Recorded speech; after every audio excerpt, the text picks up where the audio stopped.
Hey everyone. Sorry it's been so long. Life has gotten kind of busy, and my hopes of doing this kind of every 2 weeks has fell flat on its face. But hopefully, I can try to do this at the end of rotations and things like that. So at least you guys continue to stay somewhat in the loop. But yeah, I think last time we had chatted, I was just Oh man, let's see. I think I was just about to start at the prison, at IDOC, which is the Idaho Department of Corrections. And at IDOC and at the prison, there are a couple different prisons and different security levels based on essentially how violent or aggressive the nature of the crimes were, as well as um, essentially what the different evaluations of those inmates were. They make a judgment call on where would essentially be safest for both them as well as the staff who are taking care of them. Essentially, how much freedom in a way that the inmate has. And so some people, like their rooms, like they spend their time in their cell almost exclusively, and they work their way up to potentially get essentially like grounds level where they can actually walk around the prison floor and interact with their peers. They can, be escorted by security and by staff to maybe even be outside and have some recreation time and things like that. So it all just kind of depends. But let's backtrack, because I'm kind of getting ahead of myself here, and talk about my first day of the prison, which was kind of funny because there are, and I didn't know this, but like within the area in Idaho, which is over in Kuna, is where the prison is located, which is close to Boise. But there was another prison that was right, like just down the road of the prison that I was supposed to be, and I didn't know that. I didn't know there was multiple prisons and whatnot, and so I went to the wrong prison at first, and I show up, and I'm like, this doesn't feel right, but this is what Google Maps told me to go. So, I show up, and they're like, who are you? What are you doing here? Like, how can we help? And I'm like, yeah, I'm here, looking for this doctor. I'm a psych resident. And I'm like, is this the maximum security prison? And they're like, nope, that's back up the road. You went a little too far. So they were really nice. But anyway, so get back in my car, drive back up the road, finally find my preceptor, who was outside nicely waiting for me outside of the prison so that he could help me. And I was trying to kind of text him updates and whatnot. But I finally get to the right prison, and this is the maximum security prison in Idaho. And so essentially, just like you can kind of imagine, like the whole building is behind enormous fences that have barbed wire over the top. There's police or security that is constantly patrolling the outside of the prison, just in a police car, essentially, and they just kind of drive slowly, and there's like a little almost like road that just kind of goes around the prison that they just kind of peruse, and they're very nice. But so you already have some security. Cameras are everywhere. In order to, like, there's kind of like a checkpoint, like even just to get through that first gate, there's cameras. There's like a little button speaker, like there would be like in an apartment, that you buzz in, and the person at the front desk, security, will, you can talk to them. They can unlock the door for you. And this is a theme not only throughout all of psychiatry, but also in prison. Doors tend to be locked for security purposes. And so obviously, especially at the prison, but so like you just hear this huge like as like the lock undoes and you can push this big metal, door open, and that, it shuts behind you, it locks again, and then you walk up to the next door, and then you kind of wait a second, and security can click the button and unlatch that door. And so you go through 2 doors of like fence security before you're finally able to walk up to the prison itself. And once you get in there, you have to go through a metal detector, and it's similar to like airport security. But obviously there's not the big lines, it's just you, or, I guess if someone happened to be going to the prison at the same time.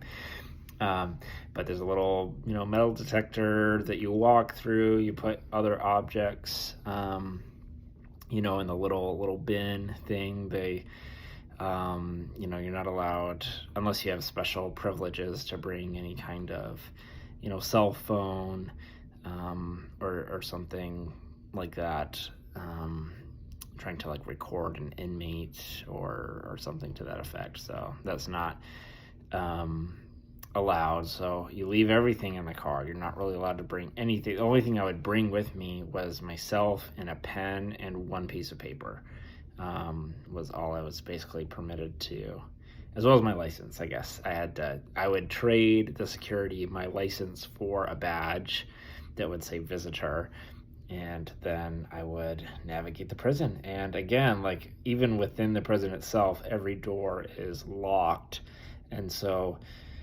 you will just walk up to a door and you'll patiently wait for, there's kind of like a main hub where security is sit, and it's literally like eye in the sky, like they're watching all of the cameras, and they will, when they see you waiting outside of a door, they'll push a button and it will open the door for you, and like it makes like a so it's like unlocked and you can push through it. And then only 1 door is allowed to be unlocked at a time. So like you can't hold a door open and go through like the next door. Like the door that you just walked through has to be shut and locked before the next one is allowed to be opened. So just lots of security measures like that. And so it did feel kind of cool though when you're just like walking through the halls, and you reach a door and they like buzz you through, and you just know that they're watching you, and it's just kind of cool. I don't know, I liked it. Thought it was kind of funny. But so a typical day, we would usually start at like 7:30 in the morning, get to the prison, get buzzed through the security, buzzed through the first fences, buzzed through the prison until we finally kind of reached an area. It was kind of almost like a little cafeteria-like area, with tables, and that's where we would meet with the nurse who took care of the unit, or really like most of the maximum security prison. And we'd get a quick update on, like, we'd have our list of patients that we were planning on seeing for the day, usually be like 10 or 15, for maximum security prison.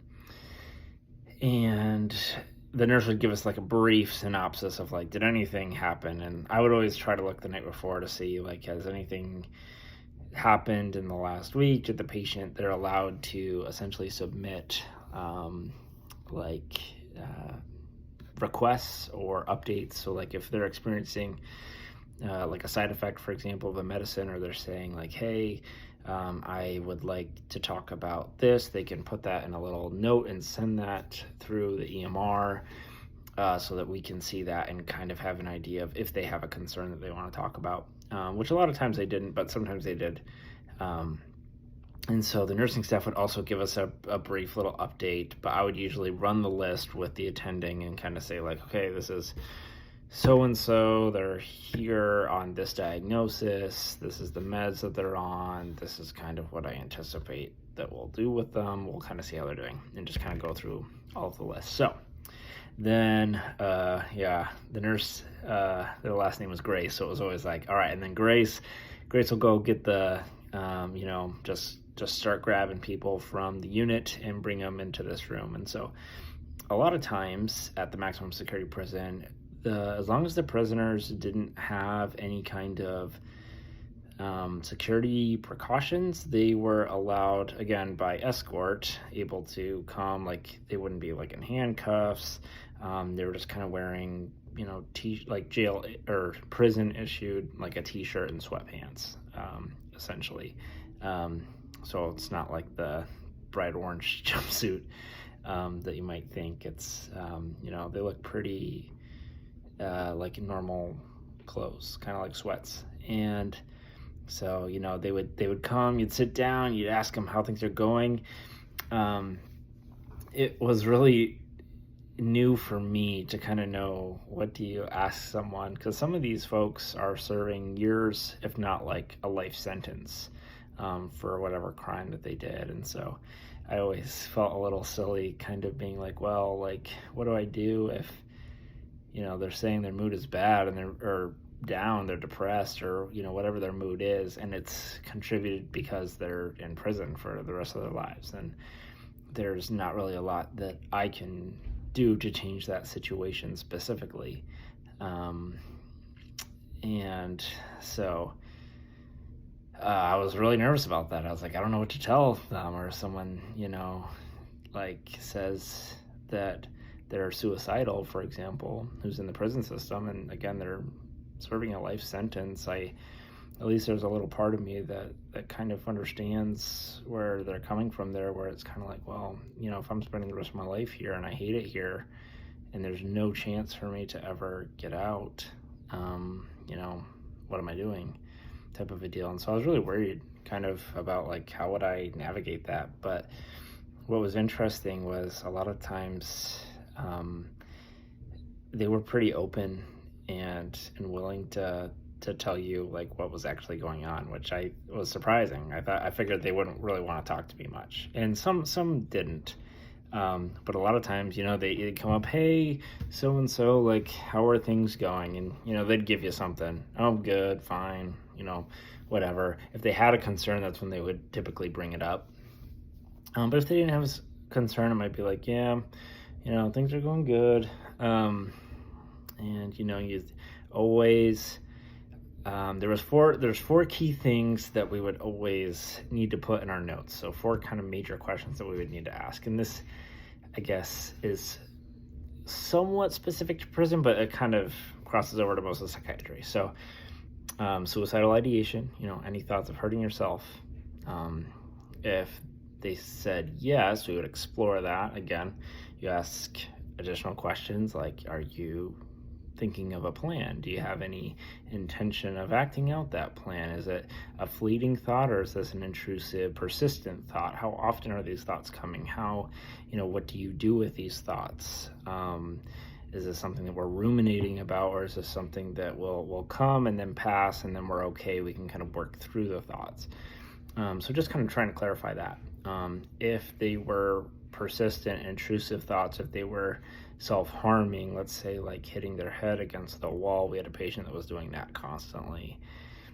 And then they get put on something called suicide watch, or we just call it watch. So they're on watch, meaning that they have someone who is always watching them. They have a 1-to-1 monitor, someone outside of their cell who is watching them to make sure that they stay safe. So that's the first question. Second question is similar to it, thoughts of hurting anyone else. We call that homicidal ideation. Usually, it's very rare that someone says yes to that, even in the prison, unless there's a specific reason or altercation, something that happened, in which case usually they'll just separate those inmates and put them on separate units, so that's not an issue. So it's very rare to have that thought, even for someone who has a very significant history of violence. It just, so far in my experience, is a very rare yes, but it's an important question to ask. Got to keep both staff as well as the other inmates safe. So kind of the third question is medication compliance. So people have the ability to refuse medications to an extent. So if it's an oral medication, for example, you can't force someone to take a pill. We can encourage and continue to push, but technically an inmate can refuse or not take a medication. And so that does happen. So that's one of the first things I would check on a patient, is to see, are they taking their meds consistently? Like if they missed a med here or there, it's usually a situational reason. Maybe they were agitated or upset that day. Maybe they were sleeping. Maybe they just, there could be a lot of variety of reasons why they miss one evening medication or one morning medication. So I try not to get too hung up if, I see that they missed one, but then they were good for a week or 2 weeks. And, for the most part, they're like over 90% compliant. I'm kind of like, okay, and can kind of ask about what's going on when they miss it. But for the most part, they seem to be taking it really good, versus other patients that aren't very good at taking their meds or are adamant that they will not take their medications. And so they refuse their oral meds. And then the way that it works in prison, if someone refuses their meds and they need to be medicated, so they have a significant mental illness like schizophrenia, schizoaffective disorder, those are the big ones, but at times too bipolar, but oftentimes it's a schizophrenia of some sort. Essentially what happens is they get what's called a Harper, which is a committee that then gets together and they discuss the patient, they discuss the need for medications, why the patient needs medications, and essentially they then override and say, okay, the patient needs to be medicated. If they continue to refuse oral medications, then they need to receive something that we can give them involuntarily, usually an injection of some sort. So that's kind of the next step. If someone is really sick and they refuse to take their medicine, and that's not specific to the prison either. We did this at the state hospital. We do this in a lot of different situations, but until there is an actual, I don't want to say like a legal proceeding, but there's strict policies in place when it comes to essentially violating someone's autonomy, someone's ability to determine if they want to take a medication or not.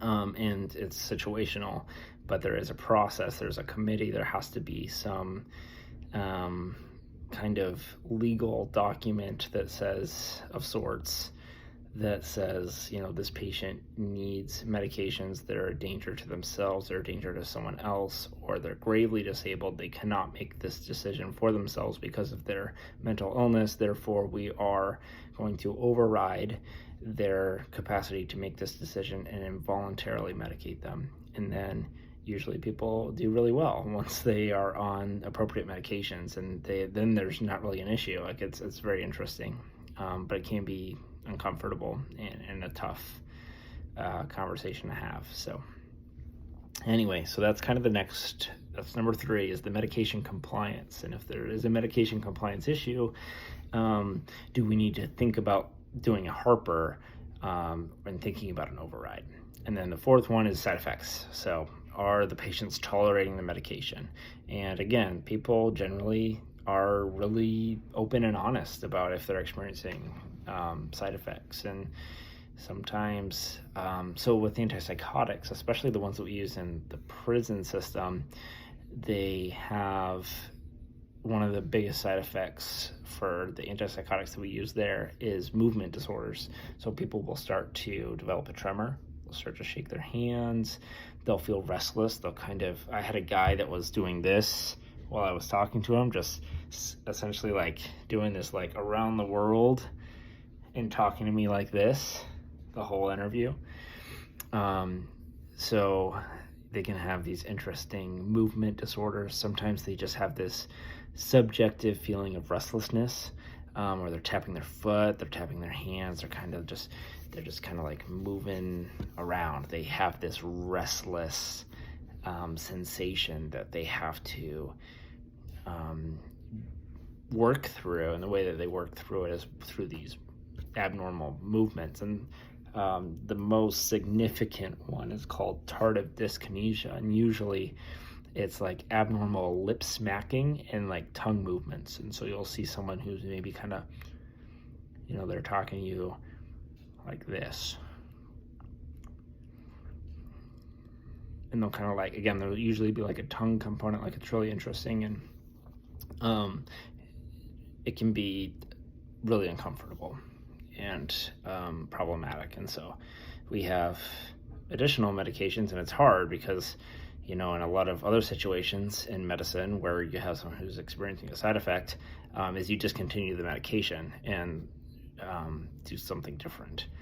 And in psychiatry, we also tried to do that, but there are times where we really can't because they failed so many medications. This is the only medication that seems to work for them and stabilize them. And so what we do instead of discontinuing is we can add an additional medication that can treat those side effects. And it can be really helpful. But interestingly, sometimes people really don't want the additional med because they feel like they're already taking too many medications, and so they'll just deal with it. And so this guy that was doing this, we're like, hey, like we can offer you this medication. It should help with that. And he just didn't want it. It just didn't bother him enough. He just was like, nope, I don't want it. Like, I'm fine. I'm okay. It's not bothering me. And it looked really uncomfortable from our perspective, but he was kind of okay to continue to experience that. Or it wasn't distressing to him at all. He was like, I'm fine. I just don't want more medications. So it's just kind of interesting, but you work with that in the patient. That's the most common side effect that you're probably worried about with first generation antipsychotics is, do they have a movement disorder of some sorts? And we have what's called an Ames assessment, which stands for Abnormal Involuntary Movement Scale. And we do that usually every 6 months in the prison to make sure that they're tolerating their antipsychotic medication okay, and that we're evaluating for abnormal movements. So those are the big 4 things you got to ask every inmate every day. And so again, like, sometimes these discussions are very quick, and they don't have a lot to say. Things are going well, and then other times they do have a concern, and so then you address the concern. You keep talking to them about that. It can get tricky, just because their life really isn't changing a whole lot when you see them between visits. So, most patients are followed up every 3 months in the prison. If you make a medication change, you usually follow up a little quicker, maybe like within 2 or 3 weeks, depending, just to see if they're tolerating it okay. But if there's no changes and we're keeping them on the same meds, it's kind of like once every 3 months that we usually check in with the patient. And once we're done for the day, which is usually pretty fast, I mean, we probably talk to a patient for maybe like 5 or 10 minutes, like very quickly. Not a whole lot to discuss, almost exclusively just focusing on medication management. Then we'd kind of be done for the day. And so I'd be done by like 11. One day I was done for the day, I think at 9 o'clock in the morning, which is just crazy. Like, we were just moving that quickly. So sometimes it can go that fast. But Mondays and Tuesdays would be maximum security. And so that would be what that day would be like. And then Wednesday we'd do a step down from maximum security, and it was called the Yard. I can't remember the official name of the prison that it's right next door to maximum security, but it's like a step down. These inmates were able to have a lot more privileges. They could actually leave the building, do jobs for the jail. So sometimes the prison would give them jobs like cleaning the sidewalks or something like that, or doing X, Y, or Z. And so they would have something to do and something to contribute, and that was part of their essentially like rehabilitation process and their ability to, re-engage with society and work towards turning a corner, which is pretty cool. But for the yard, which was on Wednesdays and Thursdays, we would see a lot more patients. We'd see like 30-ish patients. And so those days were a little bit longer. It would take more time. But same questions that you'd ask maximum security. I mean, those are the four things: the suicide, homicide, med compliance, and med side effects. Those are the big four. And then just seeing what we can do to, help. What are they doing to pass the time? Are they going to be able to get out of prison soon? Are they here for life? Like, what's their legal situation? Do they have a job? What are they doing to pass the time? Are they just sitting in the cell, like staring? Are they just sleeping their time away? Are they, do they have a job? Are they engaging with people? Are they using their recreation time? That, funny enough, is like a big indicator for, a lot of how well a patient is doing, and how well they spend the time. So, anyway, here, you can have, do you want to bring this downstairs? Sure. Okay.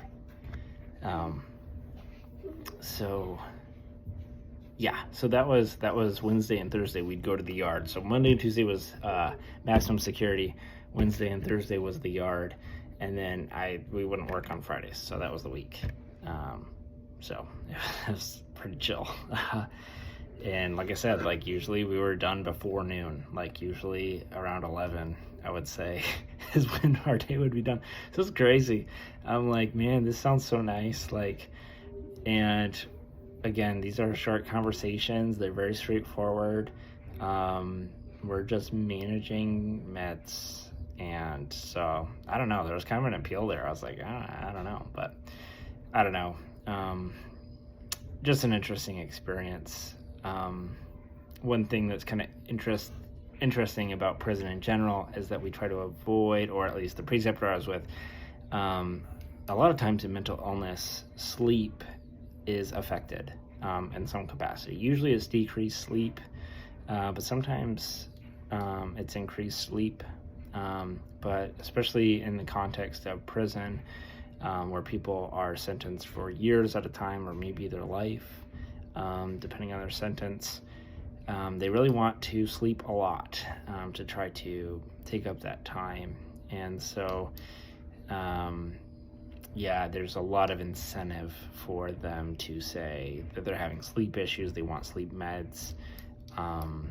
And at least the preceptor I was with would try to use those pretty sparingly, really try to understand if there's a true sleep disturbance going on, or if they just want to sleep again their time away, which is just really common. So he would always say, like, everyone wants a sleeper, like, we don't hand those out, like, he would say, like, I'll hand out an antidepressant to anyone that wants it. Like, it's like he didn't care. It was like, if you want an antidepressant, you get an antidepressant, like, no problem. But if you want a medication for sleep, like, you're gonna have to earn that. Like, we're gonna have to ask lots of questions. I'm gonna have to see the pattern. I'm gonna have to reference the nurses, like, how much are you sleeping? Are you sleeping during the daytime? Like, some of these folks are sleeping like 12, 14 hours a day and saying that they have trouble with sleep and that they need sleep medications. And you're like, well, like, that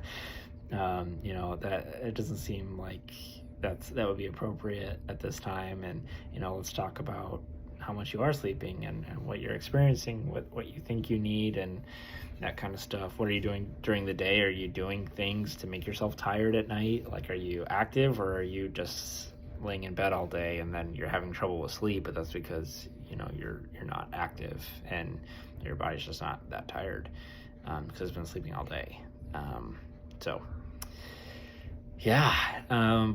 Really interesting experience.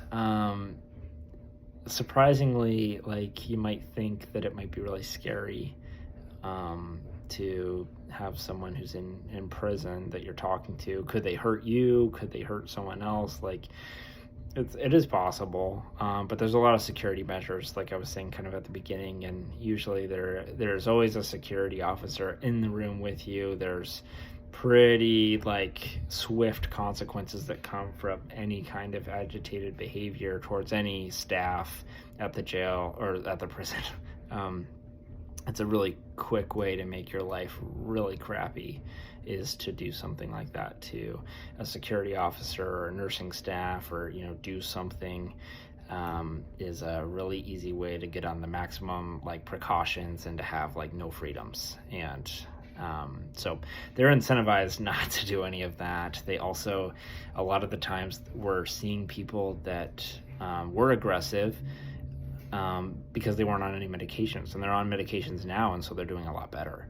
And so they're really, I really never felt like my safety was ever in question. Like, I felt very comfortable talking to people. Sometimes if people are on suicide watch, they don't come to that cafeteria room at maximum security to come talk to you, and so you actually go out on the unit and to their cell, and there's like a little window, or you're literally speaking through the door, like in the crack of the door. That was how we communicated with them, and it felt so weird to talk to someone through a door who's like laying in bed away from you, and you're like, how's your mood? How are the meds? And they're like, it's just a weird place to be. But you gotta try to get some information, and sometimes they just don't give it to you. You just document that, patient refused to, answer any of my questions, to engage with me. We're just gonna keep the medications as they are, or increase them, or you use a lot of collateral information from nursing staff and see how the patient's doing. But anyway, it's kind of interesting. But we only had one guy ever that showed up in handcuffs and actually had like a spit hood, which was kind of like this like Ted hose, or like almost like pantyhose like mesh that was totally over his face. So it was like I don't know, it's like it's hard to describe, but essentially it's a spit hood because he was spitting at staff, and so it's to prevent that. And he was cuffed because of some violence he had towards staff. And so again, like, the more behavioral problems that you have, the more freedoms are taken away.